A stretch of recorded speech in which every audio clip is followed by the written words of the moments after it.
How to screen record on Mac. If you find this video helpful, be sure to drop a like and subscribe. Now, if you don't know what OBS is, it's basically a free software where you can record your screen as well as your audio for completely free. So what you want to do is firstly head on over to Safari. From here, just type in OBS. Now it's going to go over to obsproject.com. That's basically where you want to be. This is their logo. Now you want to scroll down and you want to download it for Mac OS. And once you download it, just install it. And then once you do, it's going to look something like this. So just go ahead and open it up. Then what you want to do is you want to make a scene. You can name it whatever you want.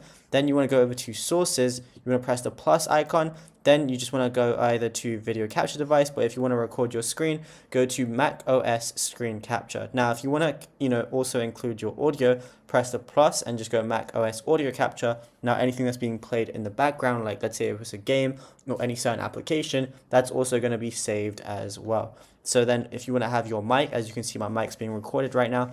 All you want to do is go over to your settings. Then from your settings, go over to the audio tab, which is the 5th option. And then just make sure that your mic auxiliary audio is, whatever you need it to be. So mine's default, which is just, the MacBook itself. And then that's it. You'll be good to go.